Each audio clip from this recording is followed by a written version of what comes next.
Today we're talking about an old 1890s Parlor guitar. This one is unbranded. There's no name on it. Maybe there used to be back in the day, but I can't find any markings anywhere in this guitar. I do know it's Brazilian rosewood back and sides. The top is a spruce top. It does have a nice chunky V-neck, as most of these styles used to. And these tuners are just amazing. Hopefully you can see those here in a bit. But it looks like the tuning knob is made of bone. And you'll notice in most of these old vintage parlors, pre-19th century, the saddle is always made out of a piece of fret.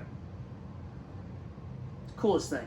I mean, if you ever find one of these things, by all means, buy it up for the right price. This one I got off of an auction site, and the reason I got it is because of the Coffin case.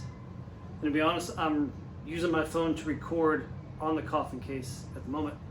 I'll show you some pictures here later with some video, but let's get to it. This is 1890s, maybe 19th century, somewhere in that area. It is old, over 100 years old. Plays nice, sounds so warm, and you'll hear that here pretty soon. Did have a crack on the back. As you can see, it comes down halfway through, maybe a quarter of the back, and that has been repaired.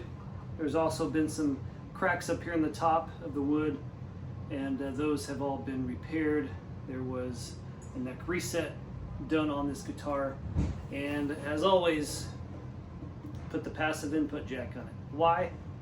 I just like hooking it up to my voice live and just coming up with different feels for every guitar that I've got.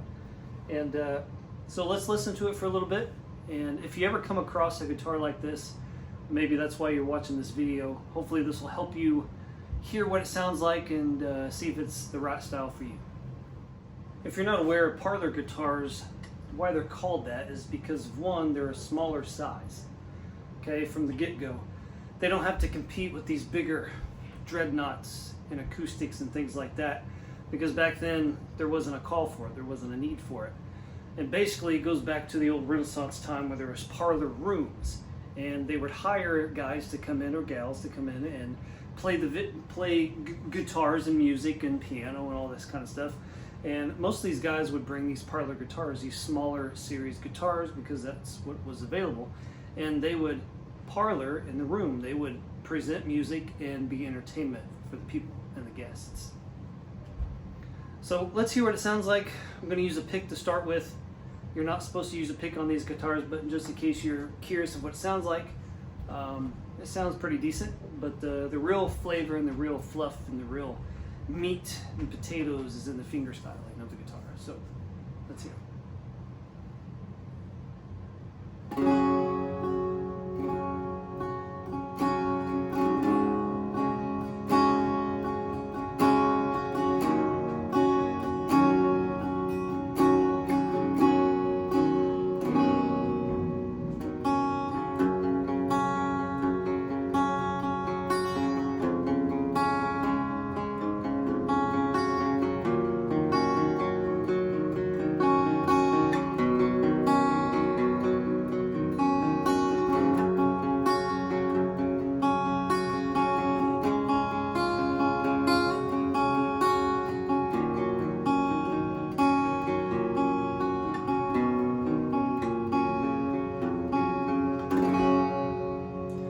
Notice a big sound coming from these small guitars. Like I said, if you ever get a chance to play one or to buy one in decently good condition, you can get them fixed pretty good at a pretty good price. They're just amazing to have. Sitting on the wall, and you can just grab it anytime, just like they did back in the parlor days, and play it. Really rings, really shines, really good couch player. I can't stress that enough. You got to get one, for real. So let's throw the pick. Get to the fingering style of this thing. This is where it really shines. You get to hear everything.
still going.